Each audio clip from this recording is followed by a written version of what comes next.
Assalamualaikum warahmatullahi wabarakatuh kepada yang menonton video pembelajaran bersama Ustazah kali ini.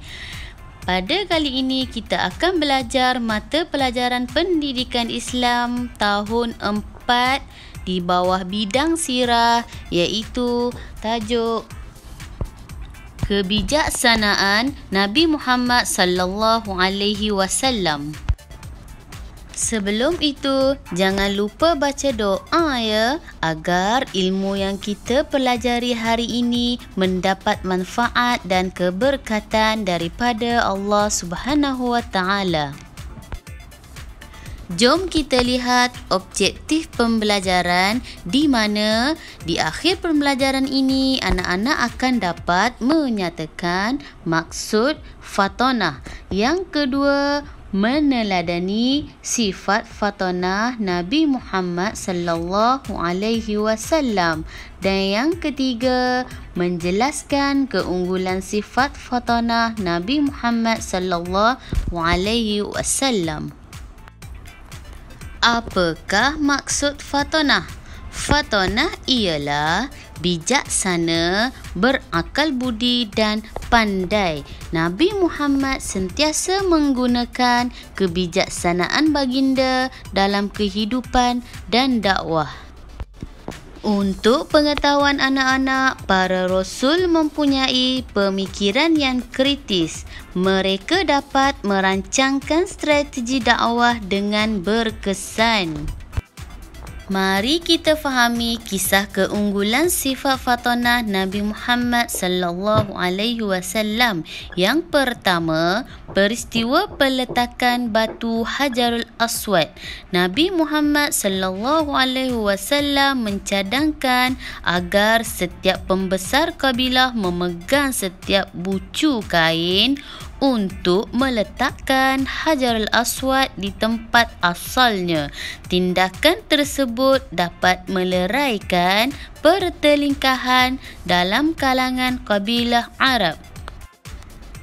Yang kedua, strategi berhijrah Nabi Muhammad sallallahu alaihi wasallam, yang mana Nabi Muhammad tidak menggunakan jalan biasa yang digunakan oleh masyarakat Arab untuk berhijrah ke Madinah. Nabi Muhammad sallallahu alaihi wasallam menggunakan jalan lain dengan bantuan Abdullah bin Uraiqit, iaitu seorang yang bukan beragama Islam. Keunggulan sifat fatonah Nabi Muhammad sallallahu alaihi wasallam yang ketiga ialah mempersaudarakan kaum Aus dan Khazraj, yang mana setelah berhijrah Nabi Muhammad sallallahu alaihi wasallam mempersaudarakan kaum Muhajirin dan Ansar. Tindakan Nabi Muhammad sallallahu alaihi wasallam itu menjadikan semua kaum muslimin bersatu padu dan digeruni oleh musuh. Yang keempat ialah membentuk piagam Madinah. Apabila Nabi Muhammad sallallahu alaihi wasallam sampai di Madinah, Nabi mewujudkan piagam Madinah yang mengandungi prinsip penting hubungan penduduk Madinah.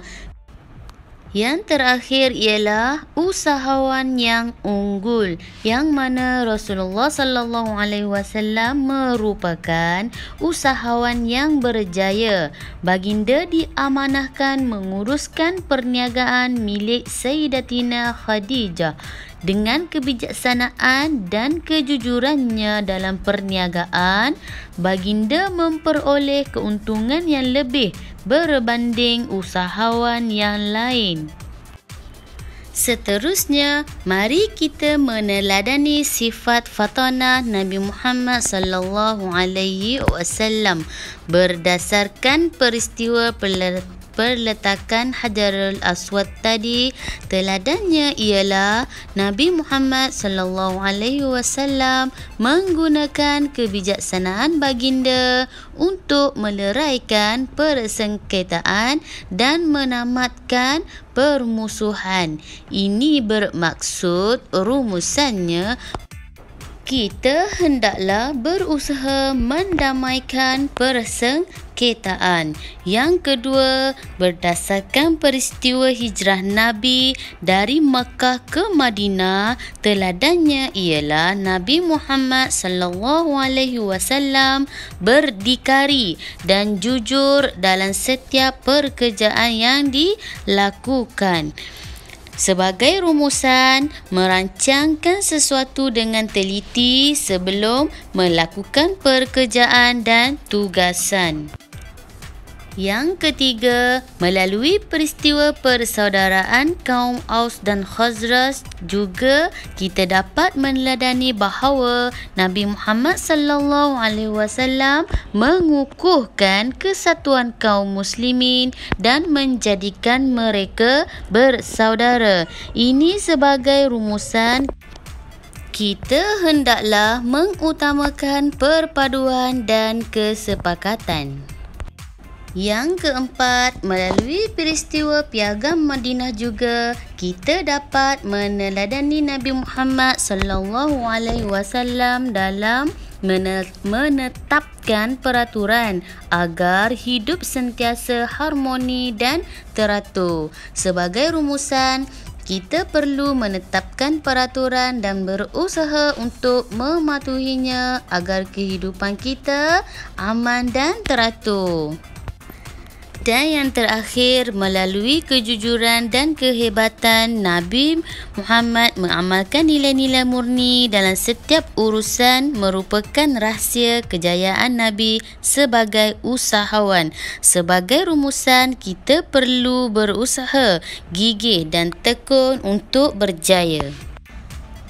Sampai di sini sahaja pembelajaran kita pada kali ini. Semoga ilmu yang dipelajari ini dapat dimanfaatkan sebaiknya. Assalamualaikum warahmatullahi wabarakatuh. Berjumpa lagi kita di sesi pembelajaran akan datang. Whoa.